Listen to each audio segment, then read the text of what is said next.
ইসলামের পক্ষে শক্তি মন্দির পাহারা দেয়। তারা সাম্প্রদায়িক সম্প্রীতিতে বিশ্বাসী, কোনো দাঙ্গা হাঙ্গামা সন্ত্রাসবাদে ইসলাম বিশ্বাস করে না। চিল্লায় বলেন ঠিক কিনা? সে কাদিয়ানীদের পক্ষে কথা বলে। বিশ্বনবী যে শেষ নবী এটা ওরা স্বীকার করে না। কাদিয়ানীরা মির্জা গোলাম আহমদ কাদিয়ানী নাম শুনছেন না? পাঞ্জাবে তার জন্ম। এই বেয়াদবটা প্রথমে দাবি করেছে আমি শেষ নবী, এরপর সে দাবি করেছে আমি ইমাম মাহাদি, এরপর দাবি করেছে আমি ঈসা আলাইহিস সালাম। এই বেয়াদবটা পায়খানার ট্যাঙ্কি ভাঙ্গা এরপরে পড়ছে, ওইটার ভিতরে গু খাইয়া মরছে। নবীরা যেখানে মারা যায়, নবীরা পবিত্র, নবীরা যেই জায়গাটায় মরে ওই জায়গাটাও পবিত্র। বিশ্বনবী পবিত্র না? বিশ্বনবী মা আয়েশার ঘরে ইন্তেকাল করলেন, ওই জায়গাটা পবিত্র না? গোটা বিশ্বের নবী প্রেমিক লোকেরা বিশ্বনবীরে সালাম দিতে যায়, মসজিদে নববীতে সালাত পড়তে যায়। চিল্লা এখন ঠিক কিনা? নবীরাও পবিত্র, নবীরা যেই জায়গায় মরে এরাও পবিত্র। কিন্তু এই মির্জা গোলাম আহমদ কাদিয়ানী সে বিশ্বনবী যে লাস্ট মেসেঞ্জার এটা সে মানে না। এজন্য ওর মৃত্যু হয়েছে পায়খানার টাঙ্কির ভিতরে। 100 বছরের পচা ময়লা গু খাইতে খাইতে ও দুনিয়া থেকে বিদায় নিয়েছে। মেথর আনা হয়েছে ওকে উঠানোর জন্য, উঠায় ফেলবে, ধরবে আবার থপাস করে পড়ে। আল্লাহকে জনমের গু খা। ওই কাদিয়ানীদের পক্ষ নিচ্ছে এই বেয়াদবটা। চিল্লা এখন ঠিক কিনা? কাদিয়ানীরা এদেশের জনগণ, এদেশেই থাকবে, তবে ওরা ওদের পরিচয় আইডেন্টি ক্রাইসিস নিয়ে থাকতে পারবে না। ওরা হয় বিশ্বনবীকে শেষ নবী হিসেবে মেনে মুসলমান হিসেবে থাকবে, আর বিশ্বনবীকে যদি লাস্ট মেসেঞ্জার হিসেবে না মানে ওরা কোন ধর্মের লোক সেটাও প্রকাশ করে দিতে হবে। চিল্লায় বলেন ঠিক কিনা? আপনার ইসলাম সহ্য হয় না, আপনার আলেম ওলামা সহ্য হয় না, আপনার কাদিয়ানীদেরকে সহ্য হয়, এটাই প্রমাণ করে আপনি কাদিয়ানীদের দালাল। এই বাংলার জমিন এটা ইসলাম প্রিয়দের জমিন। যে জমিনে আল্লাহু আকবার ধ্বনির সাথে সূর্য উঠে যায়, আল্লাহু আকবার ধ্বনির সাথে সূর্য ডুবে যায়, সে দেশে আর কিছু থাকবে না থাক ইসলাম থাকবেই, আর কিছু থাকবে না থাক কোরআন থাকবেই। এদেরকে প্রশ্রয় দিলে এরা বলে মসজিদ বন্ধ করো, মাদ্রাসা বন্ধ করো, কয়দিন পরে বলবে আজান বন্ধ করো, এরপরে আবদার তুলবে দাড়ি রাখা বন্ধ করো, তারপরে বলবে মুসলমানদের নাম রাখা বন্ধ করে দাও। এজন্য এই আবদার শুনতে মুসলমানরা রাজি নয়। চিল্লায় বলেন ঠিক কিনা? এদেরকে প্রতিহত করতে রাজি আছে মুসলমান? কারা কারা রাজি? দুহাত উঁচু করে আল্লাহর দেখা।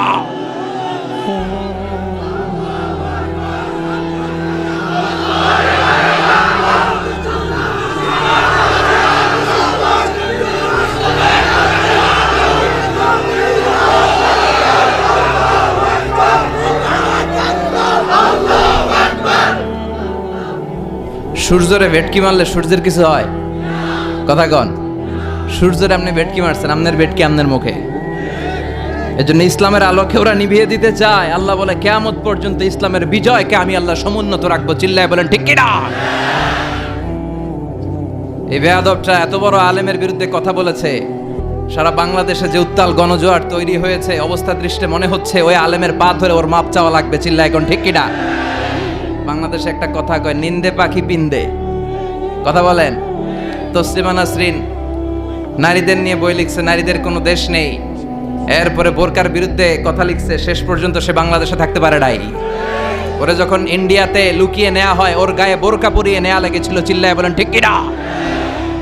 আমরা এদের হেদায়েতের দোয়া করি, আমরা প্রত্যেকের জন্য হেদায়েতের দোয়া করি প্রথমে। আর যদি হেদায়েত নসিবে না থাকে, কারুন, সাদ্দাত, নমরুদ আর ফেরাউনের যে দশা হয়েছে, বাংলার জমিনের ইসলাম বিরোধী এই বেহায়াদের ওই দশা আল্লাহ তুমি করে দাও। ইসলাম হচ্ছে শান্তির ধর্ম। আমরা সবসময় সাম্প্রদায়িক সম্প্রীতি, ভালোবাসা এটাতে বিশ্বাসী। হিন্দুরা ঢোল বাজায়, আমরা কিছু বলি না। আমরা তাফসীর মাহফিল করি, ওদের যারা ভদ্র তারাও কিছু বলে না। ঠিক কিনা?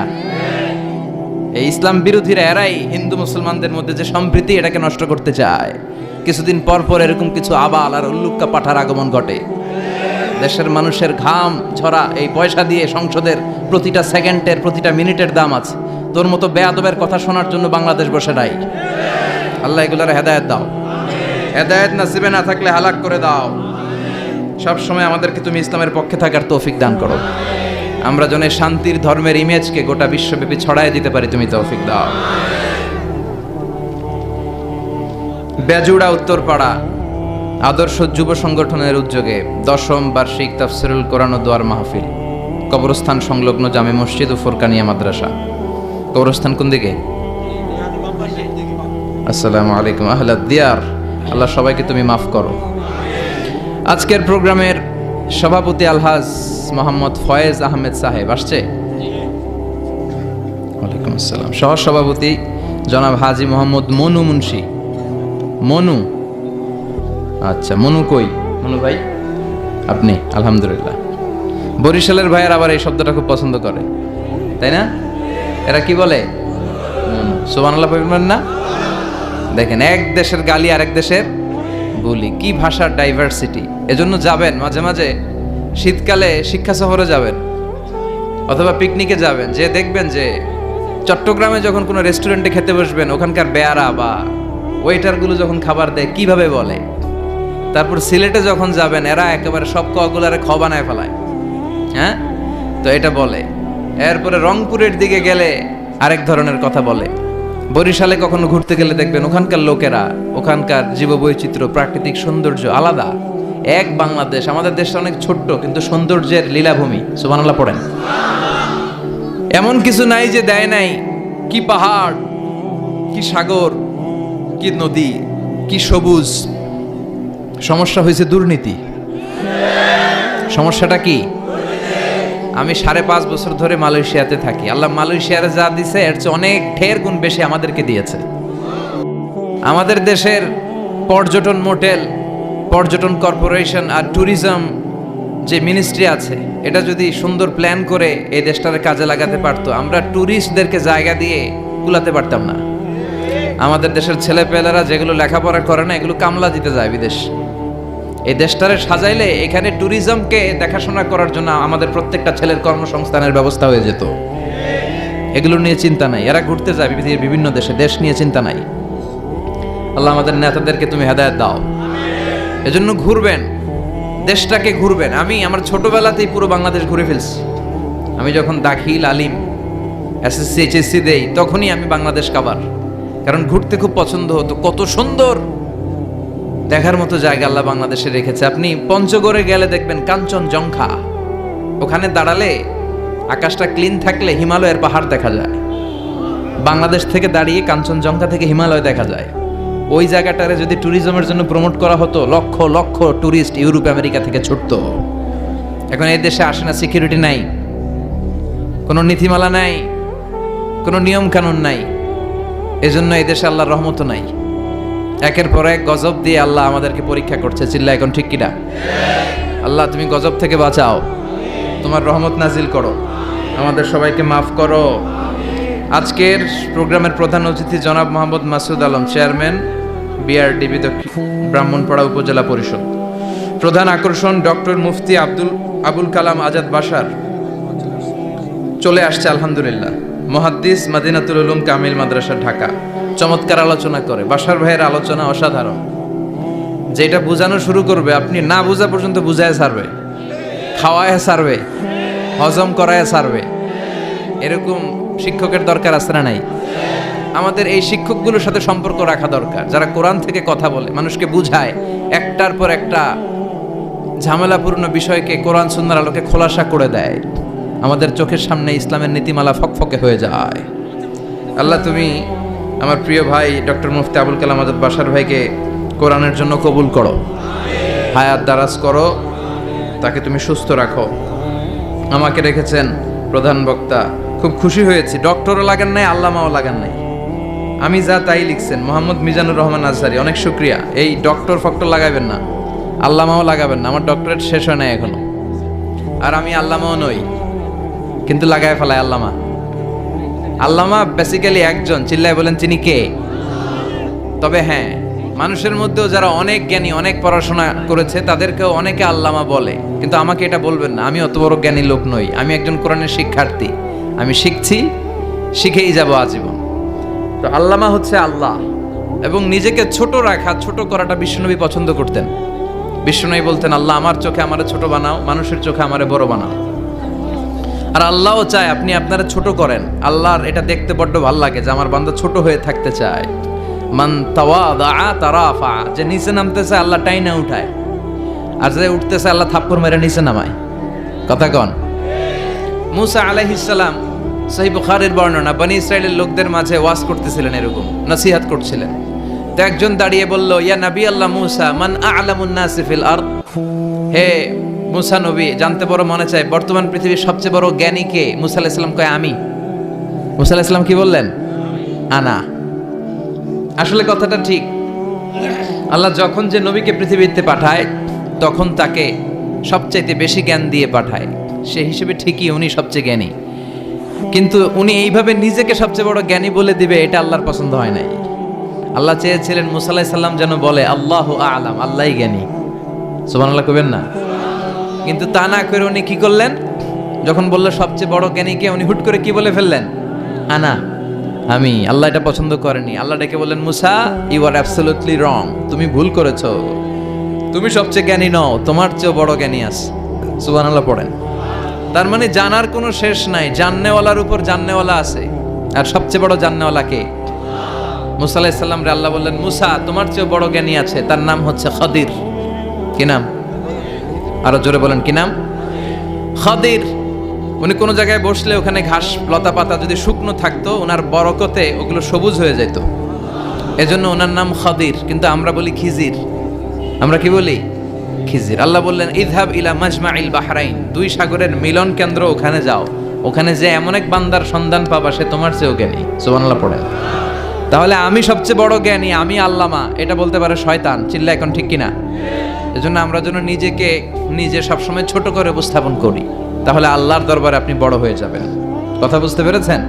আল্লাহ আমাদের সবাইকে কথাগুলো বুঝার ও আমল করার তৌফিক দান করুক। আমরা পড়ি আমিন। কি হয়েছে ওইখানে? মানুষ জায়গা হয় না? আচ্ছা, জি, ভলান্টিয়ার্স যারা আছেন তারা ওই যে কাপড়গুলো খুলে দেন। খুলেই তো দিছে, তারপরেও জায়গা হচ্ছে না। কি আর করবেন? একটু কষ্ট করে শুনতে হবে। কষ্ট আছে যেখানে, সওয়াব আছে সেখানে। দাঁড়ায় শুনলে বেশি সওয়াব, তো ওনাদেরকে বেশি সওয়াব থেকে বঞ্চিত করবেন কেন? সওয়াব নেই ওনারা, আপনারা সওয়াব নেন, সওয়াব পাবেন ইনশাআল্লাহ। কষ্ট হচ্ছে না তো? এই মাহফিলে একবারে বসে যেতে হয়। টানা হিচড়া আমি করি না। টানা হিচড়া করলে ক্যামেরাওয়ালারা উল্টায় পড়বে, এই ক্যামেরাম্যানরা, তারপর একটা বিশৃঙ্খলা সৃষ্টি হবে। এজন্য টানা হিচড়ার দরকার নেই। যে যেখানে আছেন থাকেন। আবহাওয়াটা খুব সুন্দর আবহাওয়া, গরমও না ঠান্ডাও না। কি বলেন? আলহামদুলিল্লাহ পড়ি।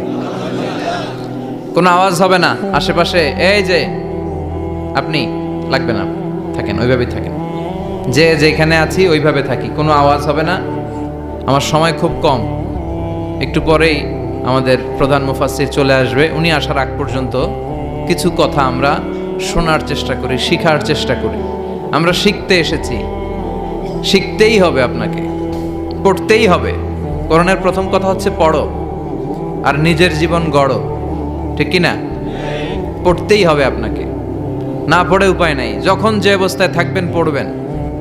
জীবনে আমি আমার একটা কিছু মটো আছে, লক্ষ্য, এটাকে খেয়াল করে আমি চলি। বিষয়টা হচ্ছে এরকম যে আমি কখনো হারি না, আমি হয় জিতি নয় শিখি। এরকম একটা অ্যাটিটিউড রাখবেন যে শিখতে আমাকে হবেই, কিন্তু হেরে যাব না আমরা। চিল্লায় বলেন ঠিক কিনা? এবং শিখাটাই আপনাকে মুক্তি দিতে পারে। এজন্যই কোরআনের প্রথম কথা আল্লাহ শিখার ব্যাপারে উদ্বুদ্ধ করেছেন। আল্লাহ বলেছেন, ইকরা বিসমি রাব্বিকাল্লাযী খালাক, read in the name of your lord who has created, পড়ো তোমার প্রভুর নামে যিনি তোমায় শিখিয়েছেন। এজন্য পড়তে হবে, জানতে হবে। আসেন আমরা সরাসরি মহাবিশ্বয় মহাগ্রন্থ আল কোরআন থেকে শুনি। উদ্দেশ্য হচ্ছে যে আমরা নিজেদেরকে আলোকিত করব। উই এনলাইটেন আওয়ারসেলফ, ভিতরটাকে আলোকিত করব, আলোকিত মানুষ হব, সাদা মনের মানুষ হব, আল্লাহওয়ালা হব ইনশাআল্লাহ। পড়েন। উদ্দেশ্য যদি ভালো হয়, সওয়াব কামিয়ে আপনি শেষ করতে পারবেন না। আর উদ্দেশ্যে যদি ভেজাল থাকে, কোনো লাভ নাই। হাবা মানসুরা, সব শেষ। এগুলারে উঠাইলে, মিজানের পাল্লায় উঠালে কোনো ধরনের ওজন হবে না।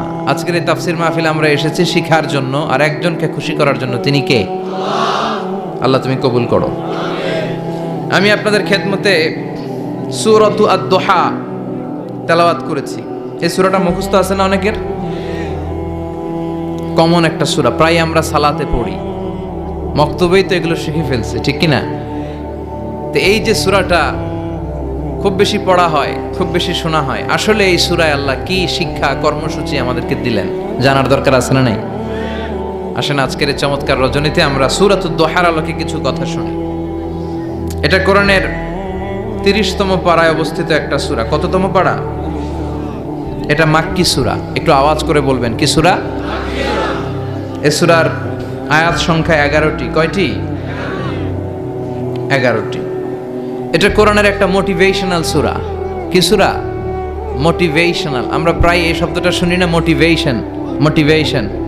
এটা কোরআনের মোটিভেশনাল সূরা, অনুপ্রেরণাদায়ক। এই দুইটা সূরা অনুপ্রেরণাদায়ক। ফাইন্না মাআল উসরি ইউসরা, আল্লাহ বলেছেন ফাইন্না মাআল উসরি ইউসরা, কষ্টের পরেই আছে সুখ, কষ্টের পরেই আছে সুখ। আমাদের জীবনে সুখ বেশি, কষ্ট কম। কয়দিন না খেয়েছিলাম, কয়দিন বিপদে পড়ছি, কয়দিন ডাকাইতে ধরছে, এক মাসের মধ্যে অসুস্থ থাকি কয়দিন আর সুস্থ থাকি কয়দিন, এটা হিসাব করে না। অসুস্থ যে ছিল খালি এটা খেয়াল রাখে, আছে না নাই? তার মানে ইন্না মাআল উসরি ইউসরা, দুঃখের পরে আছে সুখ, মোটিভেশন। প্রাণটা আবার উদ্বেলিত হয়ে ওঠে, তাই তো আসলেই তো দুঃখের পরে সুখ। এজন্য কষ্ট যখন পাবেন, অসুস্থ যখন হবেন, ওইখানেও আনন্দ করবেন, কারণ সামনে আরাম আসতেছে। সুবহানাল্লাহ পড়েন। মুমিনের হারাবার কিছু নাই, দুঃখ পাওয়ার কিছু নাই।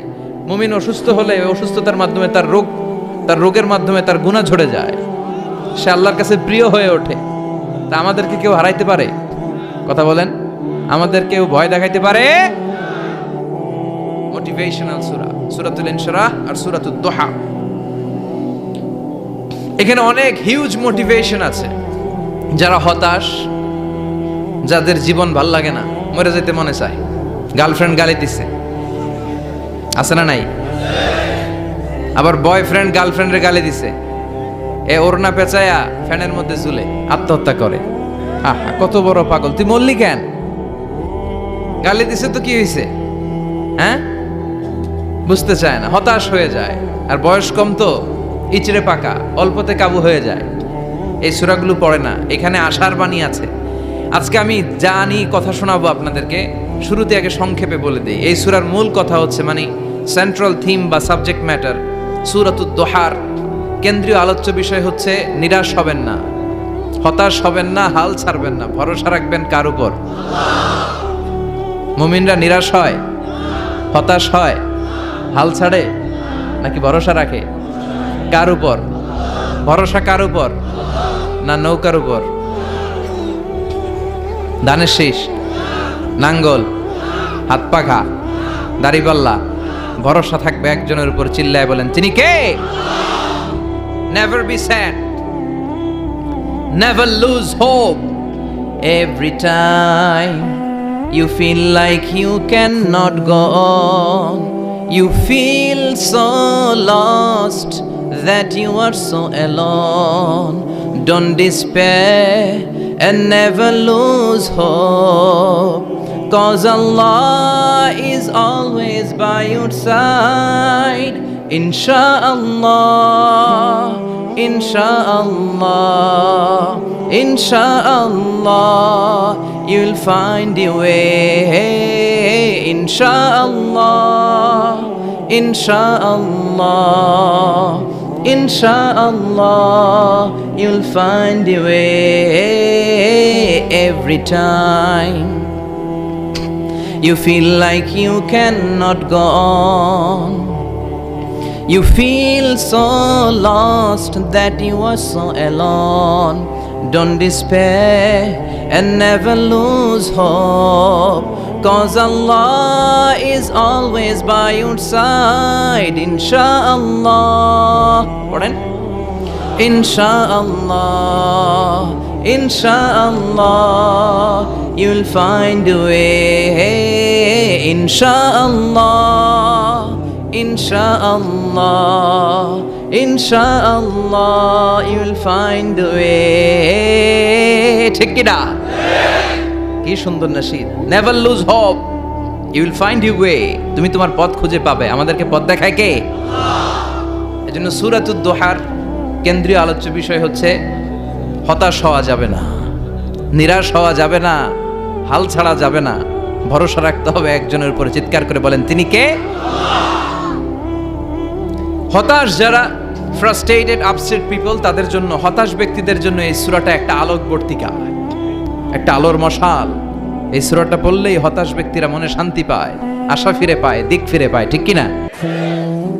এই সূরাটা নাজিল হওয়ার একটা ব্যাকগ্রাউন্ড আছে, শুনবেন। বিষ্ণু ঈসা ইসলামের কাছে যখন ওহী নাজিল হতে শুরু করলো, বিষ্ণু ঈসা ইসলাম ওহীর কথাগুলো পৌঁছে দিতে লাগলেন। যাই নাজিল হতো বিশ্বনবী পৌঁছে দিতেন, বিশ্বনবী সাহাবাদের কাছে শেয়ার করে দিতেন। যেটাই নাজিল হতো তিনি পৌঁছে দিতেন, যেটাই, কারণ আল্লাহর আদেশ, ইয়া আইয়ুহার রাসূল বাল্লিগ মা উনজিলা ইলাইক, ও নবী আপনার কাছে আমি ওহী থেকে যা নাজিল করি সব পৌঁছে দেন, একটাও গোপন করা যাবে। আল্লাহর কাছ থেকে বিশ্বনবী যে সমস্ত মেসেজ, ইনফরমেশন, তথ্য, রেভেলেশন ওহী পেয়েছে, একটাও কি বিশ্বনবী গোপন করেছে? সব প্রকাশ করে গিয়েছে, সব শেয়ার করে গিয়েছে। বিশ্বনবী শেয়ার করতে লাগলেন। সকালে যা নাজিল হয় শেয়ার করেন, দুপুরে নাজিল হয় শেয়ার করেন, রাতে নাজিল হয় শেয়ার করেন, শেয়ার করতে লাগলেন। কিন্তু কি অবাক করা কাণ্ড, হঠাৎ করে এই ওহী আসার ধারাবাহিকতা আল্লাহ বন্ধ করে দিলেন। ওহী আর আসে না, আকাশ থেকে নতুন তথ্য আর নামে না। ঘটনা কি? ওহী আসে না কেন? তথ্য আসে না কেন? জিব্রাইল আসে না কেন? কোন বর্ণনা এসেছে 15 দিন, কোন বর্ণনায় 1 মাস, 3 মাস, এমনকি 6 মাস পর্যন্ত বর্ণনা পাওয়া যায় যে বিশ্বনবীর কাছে 6 মাস ওহী আসে নাই। বিশ্বনবী তো অবাক, ঘটনা কি? ওহী নামে না কেন? আর ওহী না আসলে তো বিশ্বনবী শেয়ার করতে পারে না। এতদিন যা আসতো বলে বেড়াতো, এখন আসেও না, বলতেও পারে না। কাফির মুশরিকরা বিশ্বনবীর গালি দিতে শুরু করলো, মুহাম্মদের রব মুহাম্মদের ভুইলা গেছে, মুহাম্মদের আল্লাহ মুহাম্মদের ছেড়ে দিয়েছে। বিশ্বনবীর চাচি আবু লাহাবের স্ত্রী উম্মে জামিল বলতে শুরু করলো, কি মুহাম্মদ, তোমার শয়তানটা তোমার কাছে আসে না? না, শয়তান দ্বারা তিনি জিব্রাইলকে বুঝিয়েছেন যে তোমার জিব্রাইল তোমার কাছে আসে না। এভাবে সবাই গালমন্দ করতে শুরু করলো যে মুহাম্মদের আল্লাহ মুহাম্মদকে ভুলে গিয়েছে। বিষ্ণু ঈসা ইসলাম নিজেও হতাশ হয়ে গেলেন। কি রে, ওহী আসে না কেন? আমার কোনো ভুল হচ্ছে না তো?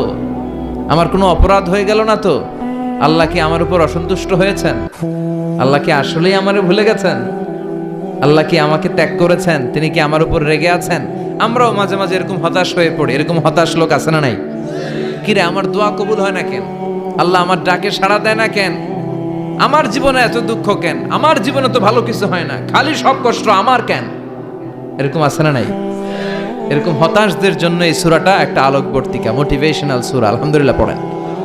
বিশ্বনবীকে আল্লাহ আশ্বস্ত করলেন আর এই সূরাটা নাজিল করলেন আর বললেন, ওয়াদ-দুহা, ওয়াদ-দুহা, দুহা মানে আলো, দুহা মানে আলো, প্রভাতের সূর্য কিরণের শপথ। Look up, the sunlight, it's a very beautiful day out there. ও নবী, হতাশ হবেন না, বেরোন, সকালের সূর্যটা কত সুন্দর, কি ঝলঝলে পৃথিবী, ফকফকে আর তকতকে, দেখলেই মনটা ভরে যায়, ঠিক কি না? দোহা, দোহা মানে আলো, আশার আলো, সম্ভাবনার আলো। আমাদের জীবনে আলোর দরকার আছে না নাই? আলো না থাকলে আমরা বাঁচতে পারবো? আলো লাগে বড় ভালো। এই আজকে আলো না থাকলে আমার দেখা যেত। এজন্য কোরআনকে আল্লাহ আলো বলেছেন। কোরআনকে কি বলেছে? কিতাবুন আনজালনাহু ইলাইকা লিতুখরিজান নাসা মিনাল যুলুমাতি ইলান নূর। ও Muhammad, I've revealed this holy Quran unto you to lead the mankind out of darkness into the light. অন্ধকার থেকে লাইট, লাইট মানে কি? আলো, আলোর দিকে নেয়ার জন্য এই কোরআন পাঠিয়েছি। আবার বিশ্বনবীকেও আল্লাহ নূর, নূরের সাথে তুলনা করেছেন। আবার বিশ্বনবী আল্লাহর কাছে নূর চাইতেন, বলতেন, আল্লাহ আমার ডানে আলো দাও, আমার বায়ে আলো দাও, আমার সামনে আলো দাও, পিছনে আলো দাও, উপরে আলো দাও, নিচে আলো দাও, আমার দেহে আলো দাও, আমার মাংসপেশির ভিতরে আলো দাও, আমার হাড্ডির ভিতরে আলো দাও, আমার জন্য তুমি আলো দাও। পড়েন আমিন। এজন্য আলো ছাড়া বেঁচে থাকা অসম্ভব। আল্লাহ তাআলা আলোর নামে সূরা দিলেন, সূরাতুদ দুহা, প্রভাতের আলো, প্রভাতের সূর্য কিরণের শপথ, আলোর শপথ। সুবহানাল্লাহ পড়েন। এরপর আল্লাহ বললেন, ওয়াল্লাইলি ইযা সাজা, আলোর শপথ, সকালবেলার সূর্য কিরণের শপথ। দ্বিতীয় আয়াতে আল্লাহ বললেন রাত্রিবেলার শপথ, যখন রাত্রিটা নিঝুম হয়, হয় নিস্তব্ধ। নিঝুম আর নিস্তব্ধ রাতের শপথ। তাহলে আল্লাহ আলোরও কসম কাটলেন, তারপরে অন্ধকারেরও কসম কাটলেন, ঠিক কিনা? আলো দ্বারা মূলত আল্লাহ তাআলা ওহির আগমনকে বুঝিয়েছে, আর অন্ধকার দ্বারা আল্লাহ তাআলা ওহির অনুপস্থিতি বুঝিয়েছে। এটা দিয়ে আল্লাহ বুঝাতে চাইলেন, ও নবী, কাফির মুশরিকরা আপনারা গালি দেয়, ওরা বলে যে আমি আপনারা ভুলে গেছি, আমি আপনারা ত্যাগ করেছি, আমি আপনার প্রতি অসন্তুষ্ট। না না, আমি ইচ্ছা করে ওহি পাঠাই না, কারণ সব সময় আলো থাকলে ভাল লাগে না, কিছু সময় অন্ধকারের দরকার আছে না নাই? বুঝে শুনে উত্তর দিন। 24 ঘন্টা আলো, 365 দিন খালি আলো আলো আরো আলো। যদি সূর্যের আলো সব সময় থাকে 365 দিন, ভাল লাগবে? রাতে ঘুমাবেন কেমনি? আবার সব সময় ঘুটঘুটে অন্ধকার, আলো নাই, ভাল লাগে? ক্ষেত খামারে চাষ করা লাগবে না, বাজারে যাওয়া লাগবে না। তার মানে আলোরও দরকার আছে, অন্ধকারেরও দরকার আছে। এটা দিয়ে আল্লাহ বুঝাতে চাইলেন, নবী, ওহি নাজিল করার যেমনি দরকার আছে, মাঝে মাঝে ওহি বন্ধ রাখে আপনার বিশ্রাম দেওয়ারও দরকার আছে। চিৎকার করে পড়েন আল্লাহু আকবার। এজন্য আল্লাহ বললেন, ওয়াদ-দুহা ওয়াল-লাইলি ইযা সাজা মা ওয়াদ্দা'আকা রাব্বুকা ওয়া মা ক্বালা ওয়ালাল আখিরাতু খায়রুল লাকা মিনাল উলা। সুবহানাল্লাহ পড়েন। ও নবী, প্রভাতের সূর্য কিরণের শপথ,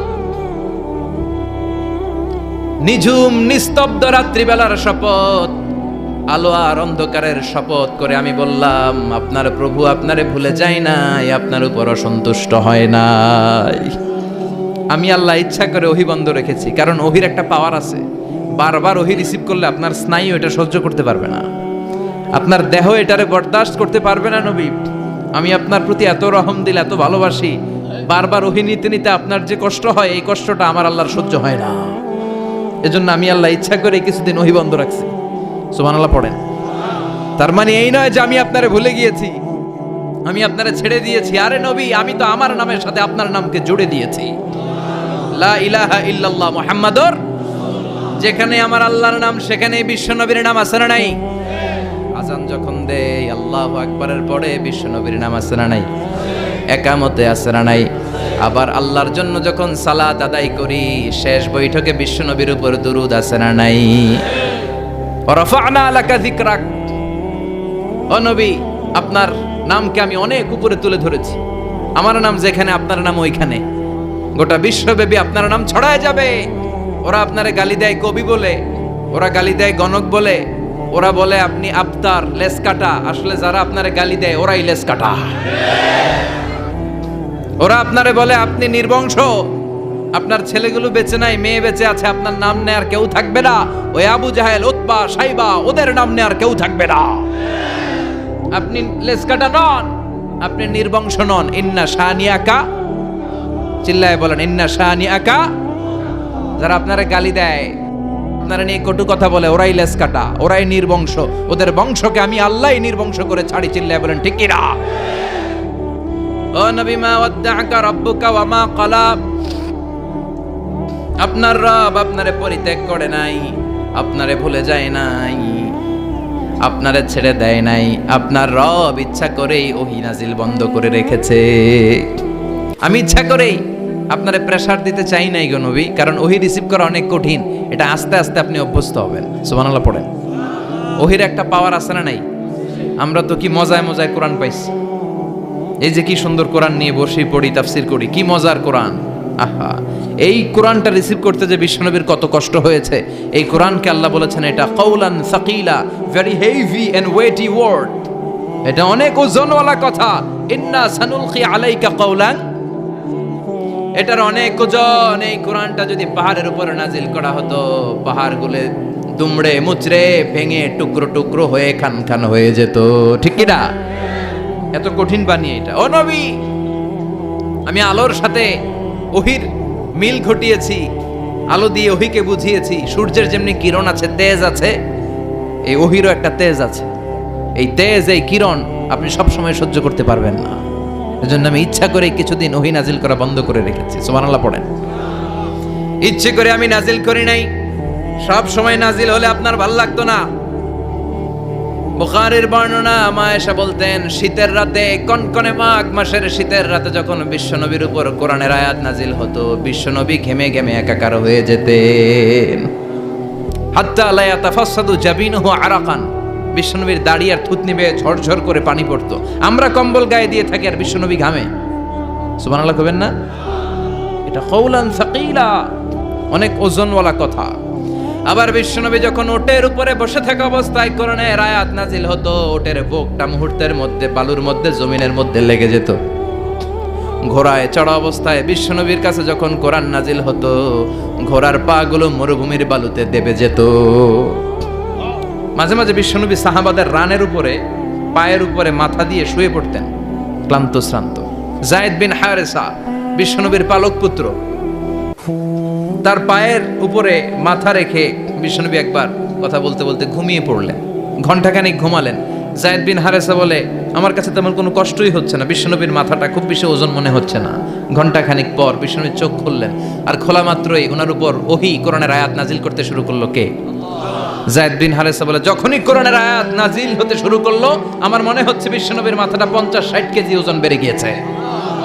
বিশ্বনবীর মাথার ওজনে আমার পায়ের রান ফেটে যাবে, আমার পায়ের হাড্ডি ফেটে যাবে, আমার পাটা ভেঙে খান খান হয়ে যাবে মনে হচ্ছিল। তার মানে কোরআনের আয়াত যখন নাজিল হয়, বিশ্বনবীর উপর একটা প্রেসার আছে না নাই? এই জন্য আল্লাহ বললেন, নবী আমি আপনার ভুলে যাই নাই।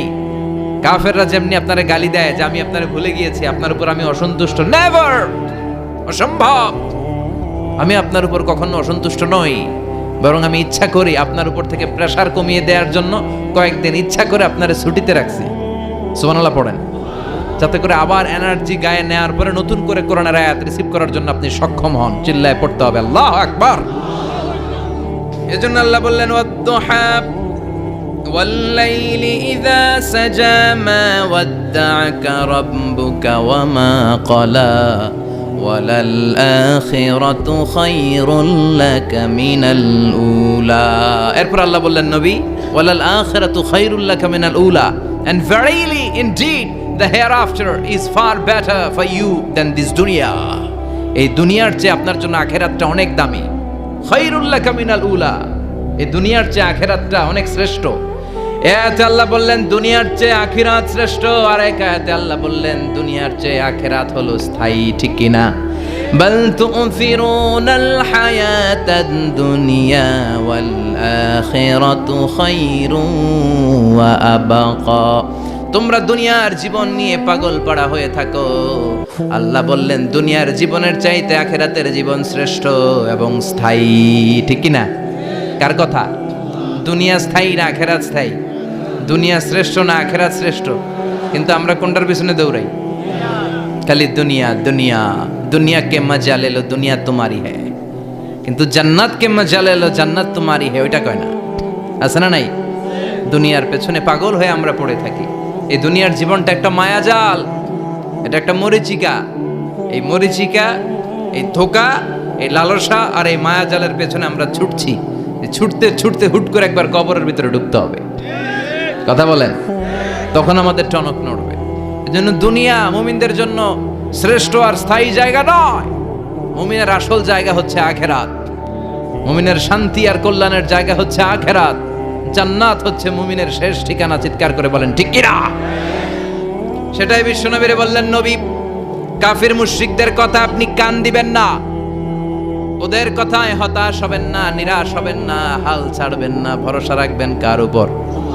কারণ ওয়ালাল আখিরাতু খায়রুল লাকা মিনাল উলা, এই দুনিয়ার জীবন ক্ষণস্থায়ী জীবন, চিরকালীন জীবন হলো আখিরাত। নবীরে কিভাবে আশ্বাস দিতেছে দেখছেন? অ্যাসিউরেন্স করতেছে, কনফার্মেশন। এই সূরাটা যে শান্তির সূরা, মোটিভেশনের সূরা, অনুপ্রেরণার সূরা, ইন্সপাইরেশন যে জায়গায়, প্রতিটা আয়াতে আপনি ইন্সপাইরেশন পাবেন। তো প্রতিটা আয়াতে আপনি উজ্জীবিত হবেন, সজীব হবেন, এনথিউজিয়াস্টিক এন্ড এনার্জেটিক হবেন, আপনি এনার্জি ফিরে পাবেন। আলহামদুলিল্লাহ পড়েন। এরপরে বিশ্বনবীর আরো খুশি করার জন্য আল্লাহ বললেন, ওয়ালা সাউফা ইউতিকা রাব্বুকা ফাতারদা। ও নবী, অচিরে এমন এমন জিনিস আমি আপনারে দান করব, এগুলো পেয়ে আপনি খুশি হয়ে যাবেন। কে বলে? কারে বলে? শুনতেছেন? বুঝতেছেন? কষ্ট হচ্ছে না তো? ওয়ালা সাউফা ইউতিকা রাব্বুকা ফাতারদা, অচিরেই এমন এমন জিনিস আমি আল্লাহ আপনারে দান করব। ওরা আপনারে গালি দেয়, ওদের কথা আপনার মন খারাপ, আপনি হতাশ, ভয় পাবেন না নবী, হতাশ হবেন না, নিরাশ হবেন না, আমার উপর ভরসা রাখেন না। এমন এমন জিনিস আমি আপনারে দেব, ফাতারদা, ওগুলো পেয়ে আপনি খুশি হয়ে যাবেন। সুবহানাল্লাহ পড়েন। আল্লাহর কাজই হলো বিশ্বনবীরে খুশি রাখা। Verily I'm gonna give you something that will make you happy. এমন জিনিস আপনারা দিব নবী, আপনি খুশি হয়ে যাবেন। আল্লাহর কাজই হচ্ছে বিশ্বনবীরে খুশি রাখা। যেখানে বিশ্বনবীর মন খারাপ, ওইখানে বিশ্বনবীর আল্লাহ আছে না নাই? বিশ্বনবীর উপাধি দিয়েছেন আল্লাহ হাবিবুল্লাহ। কি দিয়েছে? আর সাইয়েদনা ইব্রাহিমের উপাধি খলিলুল্লাহ। দুইজনই আল্লাহর প্রিয়, দুইজনই উলুল আজমি মিনার রসুল। কিন্তু খলিল মানেও বন্ধু, হাবিব মানেও বন্ধু। খলিল মানে এমন বন্ধু যেই বন্ধু আল্লাহরে খুশি করার জন্য কাজ করে, আর হাবিব মানে এমন বন্ধু যেই বন্ধুরে খুশি রাখার জন্য আল্লাহ নিজেই কাজ করে। কি শান, কি মান এই নবীর! আর ওই নবীরে গালি দেয়। এগুলো জাহান্নামের নরকীট আর পিতৃ পরিচয়হীন জারদ সন্তান। As a father, as a teacher, as a commander, as a lawgiver, as a lawmaker, as a reformer of the society, Muhammad is the Superman of the world. উনি সুপারম্যান, উনি অসাধারণ ব্যক্তিত্ব, আনপ্যারালাল পার্সোনালিটি। ওনার জীবনী নিয়ে পড়া শুরু করলে এটা শেষ হয় না। বিয়ন্ডলেস, বাউন্ডলেস, বটমলেস, এটা তলাবিহীন সাগর।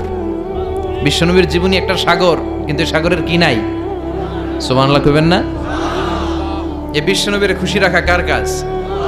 যেখানে বিশ্বনবী হতাশ, যেখানে বিশ্বনবীর মন খারাপ, বিশ্বনবীর মন ভালো করে দেয় কে? এজন্য আল্লাহ বললেন ওয়ালা সাউফা ইউতিকা রাব্বুকা, অচিরেই আপনার রব আপনাকে এমন এমন জিনিস দান করবে নবী, এগুলো পেয়ে আপনি খুশি হয়ে যাবেন। কিভাবে নবী খুশি হয়েছে, কিভাবে নবীর আল্লাহ খুশি রাখবে শুনবেন? শুনবেন শুনবেন? দেখেন, খেয়াল করে বুঝতে হবে কিভাবে আল্লাহ তাআলা বিশ্বনবীকে খুশি করেন। দেখেন, বিশ্বনবীর প্রথম কোথায় খুশি করলেন?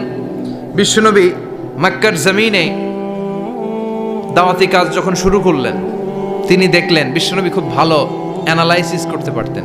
তিনি মক্কার সোসাইটিটাকে, সমাজটাকে বিশ্লেষণ করে অ্যানালাইজ করে উনি দেখলেন যে এই মক্কায় দাওয়াতি কাজের একটা শক্ত অবস্থান নিতে হলে দুইজন লোকের একজন আমার চাই।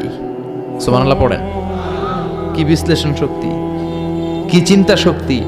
উনি ঘেটে ফেললেন, উনি বুঝে ফেললেন সবাইকে দেখে যে দুইজনের একজন আমার সাথে না থাকলে আমার দাওয়াতি কাজ চালানো কষ্ট হয়ে যাবে। এজন্য গভীর রাতে তাহাজ্জুদের নামাজ শেষে আল্লাহর কাছে কেঁদে কেঁদে বিশ্বনবী দোয়া করে, আল্লাহ আল্লাহুম্মা আইজ্জাল ইসলাম বি আহাব্বির রাজুলাইনি ইলাইক। আল্লাহ, দুইজন লোকের যেই লোকটারে তোমার দরবারে মকবুল মনে হয়, ভালো লাগে, পছন্দ হয়, তাদের একজনকে ইসলামের ভেতরে ঢুকিয়ে দিয়ে ইসলামকে তুমি বিজয় দান করে দাও। ও আল্লাহ, দুইজনের একজনকে আমার চাই। একজন হলো আবি জাহাল ইবনে হিশাম, হিশামের বেটা আবু জাহাল, আও উমর ইবনুল খাত্তাব, অথবা খাত্তাবের বেটা উমর। সুবহানাল্লাহ পড়েন। সাথে সাথে দোয়া কবুল করলো কে? কার জন্য করলো? নাকি আবু জাহেলের জন্য? আবু জাহেলের চোখের সামনে পর্দা ছিল, ও পর্দা সরায় না। ওর অন্তরে পর্দা, ও পর্দা উঠে সত্যটা দেখতে চায় না। এজন্য ওর জন্য গোটা বিশ্ববাসীর আছে ঘৃণা। ও যেখানে মারা গেছে, ওর যেখানে জন্মস্থান, ওইখানে সৌদি সরকার ল্যাট্রিন বানায় থুইছে, ঘৃণার প্রতীক। ওইখানে তো অন্য কিছু বানাইতে পারতো, ল্যাট্রিন বানাইতে যাবে কেন? গোটা বিশ্বের মানুষ যায় যেন এটা ভরাই দিয়ে আসতে পারে। কথা বলেন। এই বেয়াদবটার জন্য আল্লাহ দোয়া কবুল করে নাই। ওমরে ফারুক রাগী ছিলেন, কিন্তু সত্য প্রকাশে, সত্য গ্রহণে আপোষহীন। সত্য দেখলেই উনি মেনে নিতেন। এটা জাহেলি যুগে ওনার মধ্যে এই গুণ ছিল। আল্লাহু আকবার। বিশ্বনবী কেঁদে কেঁদে দোয়া করে, আল্লাহ, মক্কার জমিনে এই দুইজনের একজন যদি কালেমা না পড়ে, মক্কার জমিনে দাওয়াতি কাজ চালিয়ে যাওয়া কঠিন হয়ে যাবে। হয় হিশামের বেটা আবু জাহেল কিংবা খাত্তাবের বেটা ওমরকে তুমি ইসলামে ঢুকাও। আল্লাহ ওমরের জন্য দোয়া কবুল করলেন। বিশ্বনবী তখনও বুঝতে পারেন এই দোয়াটা কার জন্য কবুল। হঠাৎ ওমরে ফারুক বিশাল একটা নাঙ্গা তলোয়ার নিয়ে বিশ্বনবীকে হত্যা করার জন্য ছুটে এলো। বিশ্বনবী তখন মক্কার আরকাম ইবনে দারুল আরকামের ঘরে সাফা পাহাড়ের পাদদেশে লুকিয়ে লুকিয়ে দাওয়াতি কাজ করতেন। আশেপাশে সাহাবীরা বসা, বিশ্বনবীর চাচা হামজা ইবনে আব্দুল মুত্তালিব বললেন, নবী তাড়াতাড়ি পালিয়ে যান, ওই যে দেখা যায় ওমরে ফারুক তলোয়ার নিয়ে আপনারে মারতে আসছে। বিশ্বনবী বললেন, চাচা সরে যান, সাহাবীদেরকেও সরে যেতে বলেন, দরজাটা খুলে দেন, ওমরকে আসতে দেন। আমার তো মনে হচ্ছে ওই যে তাহাজ্জুদের নামাজ পড়ে আল্লাহর কাছে কেঁদে কেঁদে আমি দোয়া করেছি, আমার দোয়াটা আজকে কবুল হতে চলেছে। আমার তো মন বলছে আল্লাহ দোয়াটা কবুল করবে, দরজা খুলে দেন। ওমর ফারুক চলে আসলেন, এসে তলোয়ার রেখে দিয়ে আঙ্গুল উঁচু করে বললেন, আশহাদু আল্লা ইলাহা ইল্লাল্লাহ, আশহাদু আন্নাকা মুহাম্মদ রাসূলুল্লাহ। ঝিনুকের ভেতর লুকিয়ে থাকে যেমন মতি, ঝিনুকের ভেতর লুকিয়ে থাকে যেমন মতি, কালমা শাহাদাতে আছে আল্লাহর জ্যোতি, কালমা শাহাদাতে আছে আল্লাহর জ্যোতি। সুবহানাল্লাহ পড়েন। কি আল্লাহর জ্যোতি এসে ওমরে ফারুকের হৃদয়টাকে নুরানি করে দিল। তিনি তলোয়ার রেখে ঘোষণা দিলেন, আশহাদু আল্লা ইলাহা ইল্লাল্লাহ ওয়া আশহাদু আন্নাকা মুহাম্মাদ আবদুল্লাহ ওয়া রাসূলুহু। বিশ্বনবী খুশি হয়ে গেলেন। ফাতারদা ওয়ালা সাউফা ইউতিকা রাব্বুকা ফাতারদা। ও নবী, অচিরে এমন এমন জিনিস একটার পর একটা আমি আপনারে দান করব, এগুলো পেয়ে আপনি খুশি হয়ে যাবেন গো নবী। আপনার অন্তরে দুঃখ, কষ্ট, হতাশা, আপসেট হওয়ার মানসিকতা, ফ্রাস্ট্রেশন কিছু আল্লাহ রাখবো না। ওয়ালা সাউফা ইউতিকা রাব্বুকা ফাতারদা। অচিরে এমন এমন জিনিস আমি আল্লাহ আপনারে দেব, আপনি খুশি হয়ে যাবেন। ওমরে ফারুকের ইসলাম ধর্ম গ্রহণ করানোর মাধ্যমে বিশ্বনবীর মনটারে খুশি করে দিল কে? ফাতারদা। বিশ্বনবী খুশি হয়ে গেলেন। পাইছেন আল্লাহ কিভাবে বিশ্বনবীরে খুশি করে? সুবহানাল্লাহ পড়বেন না? এরপরে বিশ্বনবী মক্কা থেকে তায়েফে দাওয়াত দিতে গেলেন। কোথায়? হজ উমরা যারা করেছেন 70 থেকে 75 80 কিলো দূরে পাহাড়ি পথ বেয়ে বেয়ে উঠতে হয়, 6-7 হাজার ফিট উপরে পাহাড়ের উপরে এই তায়েফের শহর, তায়েফ সিটি। ঠান্ডা, ওইখানে গেলে মনেই হবে না এটা সৌদি আরব। ওইখানে জ্যাকেট লাগে। কি লাগে? জ্যাকেট। বিশ্বনবী কষ্ট করে 80 কিলোমিটার পথ পাড়ি দিয়ে তায়েফের ছেলেদেরকে দাওয়াত দিতে গেলেন। কিন্তু বিশ্বনবীর দাওয়াতি এই ডাকে, এই আহ্বানে তারা সাড়া দেয় নাই। বিশ্বনবীর এই দাওয়াতকে তারা রিজেক্ট করেছে, বিশ্বনবীকে পাথর মেরেছে, বিশ্বনবীর মোবারক দেহটাকে রক্তাক্ত করেছে। আমার নবীর এই সুন্দর দেহটা বেয়ে বেয়ে ঝরঝর করে রক্ত ঝরেছে। তায়েফের মাটি সাক্ষী, তায়েফের পাথর সাক্ষী। 3টা জায়গায় বিশ্বনবী বেহুশ হয়েছে। এখনো ওখানে গেলে স্থানীয় লোকরা বলে, বংশ পরম্পরায় ওরা জেনে এসেছিল যে এই জায়গাগুলোতে বিশ্বনবীকে আঘাত করা হয়েছে। এখনো লোকজন দেখায়, এখানে পড়েছিল বিশ্বনবী, ওখানে পড়েছিল, ওখানে পড়েছিল, ওই খেজুর বাগানে বিশ্বনবী লুকিয়েছিল। আজও ওখানে খেজুর বাগানই করে রাখছে ওরা। আল্লাহু আকবার পড়েন। খেয়ে না খেয়ে দিন প্রচারের কাজে নিজেকে দিয়েছ বিলিয়ে, তায়েফের কাফিরেরা চিনল না সে আলো, দুষ্ট ছেলেদের পিছু দিল লেলিয়ে, পাথরের আঘাতে ক্ষত বিক্ষত হয়ে সারা শরীর থেকে রক্ত ঝরে। হে রাসূল, তোমাকে ভুলি আমি কেমন করে, হাজার ব্যথা বেদনার পরে ফিরে আসনি তুমি আপন ঘরে, দিনের আলো তুমি ছড়িয়ে দিতে চলে গেলে মদিনায় মক্কা ছেড়ে। হে রাসূল, তোমাকে ভুলি আমি কেমন করে, হে রাসূল, তোমাকে ভুলি আমি কেমন করে। ঠিক কি না? পাথর মেরে বিশ্বনবীকে রক্তাক্ত করা হলো। বিশ্বনবী রক্তাক্ত। বিশ্বনবীর সাহাবা সাইয়েদনা যায়েদ রাদিয়াল্লাহু তাআলা আনহু কুয়া থেকে পানি এনে বিশ্বনবীর গা থেকে রক্তগুলো ছেড়ে ফেলে দেয়। বিশ্বনবীর গায়ের মধ্যে পানি দিয়ে হাত পাগুলো ধুইয়ে দেয়। বিশ্বনবী কাঁদে। আহা, কাঁদে।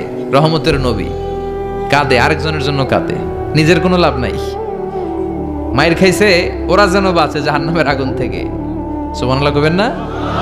ওদেরকে বাঁচাইতে আসছিল জাহান্নামের মায়ের থেকে, জাহান্নামের শাস্তি থেকে। ওদেরকে বাঁচানোর জন্য নবী মায়ের খেয়েছে। চিল্লা এখন ঠিক কি না? কেঁদে কেঁদে বিশ্বনবী হয়রান। যায়েদ রাদিয়াল্লাহু তাআলা আনহু বিশ্বনবীর সান্ত্বনা দেন, নবী কাঁদবেন না, হামলাতুল জিবাল, পাহাড় রক্ষী ফেরেশতারা এসে বলে, নবী আপনি শুধু অর্ডার করেন, এই যে পাহাড়ের গিরিপথ, এই দুইটা গিরিপথ, এই দুইটা পাহাড় এমন ভাবে দুই দিক থেকে চাপা দেব গো নবী, তায়েফের সবগুলো ছেলেরে মুহূর্তের মধ্যে ধূলিসাৎ করে দেব। বিষ্ণু বললেন, না, আমি ক্ষমা করে দিলাম, আমি ক্ষমা করে দিলাম। আমার গায়ের উপরে যারা অত্যাচার করে এর কোনোটার প্রতিশোধ আমি নেই না, আমি শুধু প্রতিশোধ নেই যারা ইসলামের বিরোধিতা করে। চিল্লায় বলেন ঠিক কিনা? বিশ্বনবীকে আঘাত করা হয়েছে, তার গায়ে শারীরিক কষ্ট, এটার শাস্তি বিশ্বনবী দিতেন না, কখনোই দিতেন না, ক্ষমা করে দিতেন। কিন্তু ইসলামকে মারাত্মকভাবে যদি ইসলামের বিরুদ্ধাচারণ কেউ যদি করত, শুধু তাদের উপর বিশ্বনবী তলোয়ার চালাতেন। চিৎকার করে বলতে হবে ঠিক কিনা? বিশ্বনবী কাঁদলেন। কে দেখে বিশ্বনবীর কান্না? নিজের জন্য কাঁদে না, ওদের জন্য কাঁদে। আর বললেন, না ফেরেশতারা, ওদেরকে তোমরা মেরে ফেলো না, হয়তো ওরা কালিমা পড়ে নাই, ওদের ভবিষ্যৎ প্রজন্মদের মধ্য থেকে কেউ না কেউ কালিমার বাণী পড়বে। তাই হয়েছে। তায়েফে গেলে হৃদয়টা ঠান্ডা হয়ে যায়। মসজিদ আর মসজিদ, মসজিদ আর মসজিদ, আল্লাহ আল্লাহদের ভিড়, চমৎকার এক পরিবেশ তায়েফের পরিবেশ। বিশ্বনবী কেঁদে কেঁদে হায়রান। আল্লাহ রসের উপর থেকে টের পাচ্ছে বিশ্বনবীর মনটা ভালো না। এত আশা নিয়ে, ভরসা নিয়ে, কোথাও জায়গা না পেয়ে তায়েফের এখানে আসলাম দাওয়াত দেওয়ার জন্য। তায়েফের ছেলেগুলো আমার দাওয়াত গ্রহণ করলো না। বিশ্বনবীর মনটা বড্ড খারাপ। বিশ্বনবী নামাজে দাঁড়িয়ে গেলেন। বিশ্বনবী নামাজে দাঁড়িয়ে তেলাওয়াত করছেন, পাশ দিয়ে একদল জিন বিশ্বনবীর পাশ দিয়ে চলে যাচ্ছিল। একদল জিন জাতি চলে যাচ্ছে, আর বিশ্বনবীর তেলাওয়াত শুনে তারা থমকে দাঁড়ায়। কিরে, এত সুন্দর কোরআন, এরকম তো শুনি নাই। ইনি কে? খোঁজখবর নিয়ে দেখলেন ইনি বিশ্বনবী। সুবহানাল্লাহ পড়েন। তারপরে এরা ছুটে গেল এলাকায় যে এরা ঘোষণা দেয়া শুরু করলো, ইন্না সামি'না কুরআনান আজাবা ইয়াহদি ইলার রুশদি ফাআমান্না বিহি। নিশ্চয় আমরা আজীব চমৎকার কোরআন তেলাওয়াত শুনে এসেছি। এই তেলাওয়াত সাধারণ তেলাওয়াত নয়, এই আয়াত দুনিয়ার মানুষের বানানো আয়াত নয়। এই আয়াতগুলো পাঠিয়েছে কে? এই আয়াতগুলো ইয়াহদি ইলার রুশদি, হেদায়েতের দিকে মানুষকে পথ দেখায়। তাই আমরা যারা এই তেলাওয়াত শুনেছি, আমান্না বিহি, এই তেলাওয়াত শুনে, কোরআন শুনে, বিশ্বনবীর কণ্ঠে তেলাওয়াত শুনে আমরা সবাই ঈমান এনে মুসলমান হয়ে গেলাম। বিশ্বনবী তখনও জানে না জিনেরা যে মুসলমান হয়েছে। বিশ্বনবী নামাজ পড়ে যখন বসলেন, সাইয়েদনা জিব্রাইল মারফত আল্লাহ বিশ্বনবীরে জানায়, ও নবী হতাশ হন কেন? হতাশ হবেন না, নিরাশ হবেন না, হাল ছাড়বেন না, ভরসা রাখবেন কার উপর? ও নবী হতাশ হন কেন? দাওয়াত দিতে এসেছিলেন তায়েফের যুবকদেরকে। তায়েফের যুবকরা দাওয়াত কবুল করে নাই তো কি হয়েছে? তার বিপরীতে অদৃশ্য জগতের একটা প্রাণী, জিন জাতি, তারা আপনার কণ্ঠের সুন্দর তেলাওয়াত শুনে কালিমা পড়ে মুসলমান হয়ে গিয়েছে গো নবী। বিশ্বনবীরে শোনায় দিলেন। ফাতারদা, বিশ্বনবী আবার খুশি হয়ে গেলেন। ওয়ালা সাউফা ইউতিকা রাব্বুকা। যেখানে বিশ্বনবীর মন খারাপ, বিশ্বনবীর ভালো করার থেরাপি আল্লাহর জানা আছে না নাই? সুবহানাল্লাহ পড়ে। যেখানেই বিশ্বনবীর মন খারাপ, সেখানে বিশ্বনবীর মন ভালো করে দেয় কে? এরপরে বিশ্বনবীর কলিজার টুকরা খাদিজাতুল কুবরা তাহেরা ইন্তেকাল করলেন। বিশ্বনবীর মনটা, হৃদয়টা আবার ভেঙে খান খান হয়ে যায়। খাদিজাতুল কুবরা তাহেরা ছিল বিশ্বনবীর প্রথম স্ত্রী। নিজের যত সম্পদ ছিল সব বিশ্বনবীর পায়ের সামনে ঢেলে দিয়েছে, সব ঢেলে দিয়েছে বিশ্বনবীর জন্য। উনিও স্ত্রী, আমাদের স্ত্রীগুলোও স্ত্রী। পার্থক্য আছে না নাই? আহা, নিজের যা ছিল সব দিয়ে দিল স্বামীরে। বিশ্বনবী বলতেন, রুজিক তো হুব্বাহা। খাদিজাতুল কুবরার ভালোবাসা সহিহ মুসলিমের বর্ণনা, আল্লাহ আমার হৃদয়ের ভিতরে রিজিক হিসেবে দিয়েছে। দোয়া করলে আল্লাহর কাছে বলছেন, আল্লাহ কিয়ামতের কঠিন দিন, যেদিন বন্ধু বন্ধুরে চিনবে না, ভাই ভাইরে চিনবে না, পীর সাহেব মুরিদরে চিনবে না, মুরিদ পীর সাহেবরে চিনবে না, দলের নেতা কর্মীরে চিনবে না, কর্মী দলের নেতারে চিনবে না, ওই কঠিন বিপদের দিনে আমি আমার খাদিজারে যেন ভুলে না যাই। একটা মহিলাকে রব্বুল আলামিন আরশের উপর থেকে সালাম জানিয়েছেন, মহিলাটার নাম হলো খাদিজা। ইসলামের সর্বপ্রথম কালিমা পড়ে যেই নারীটা মুসলমান হয়েছেন তিনি হচ্ছেন খাদিজাতুল কুবরা তাহেরা। এই খাদিজাতুল কুবরা তাহেরা ইন্তেকাল করলেন। বিশ্বনবীর হৃদয়টা ভেঙে খান খান হয়ে যায়, হৃদয়টা ভেঙে যায়। এরপর চাচা আবু তালেব তিনিও ইন্তেকাল করলেন। বিশ্বনবীর হৃদয়টা, মনটা বিষণ্ণ হয়ে যায়, চিন্তায় পেরেশান হয়ে যায়। ডানে বায়ে তাকিয়ে দেখে বিশ্বনবীর সাহায্য করার কেউ নাই, সব দিকে খালি শত্রু, সব দিকে বিশ্বনবীর দুশ্মন। কলিজার টুকরা স্ত্রী বাসায় নাই, শেল্টার দেওয়ার মতো চাচাও নাই। বিশ্বনবীর মনে হয় গোটা দুনিয়ায় যেন তার কেউ নাই। বিশ্বনবী আবার হতাশ হয়ে পড়লেন। কিন্তু বিশ্বনবী যদি হতাশ হয়, ওনার মন ভালো করার একজন আছে। তিনি কে? আল্লাহ বললেন, জিব্রাইল যাও, আমার নবীর মন খারাপ, স্ত্রীর বিয়োগে বিশ্বনবী বিষণ্ণ।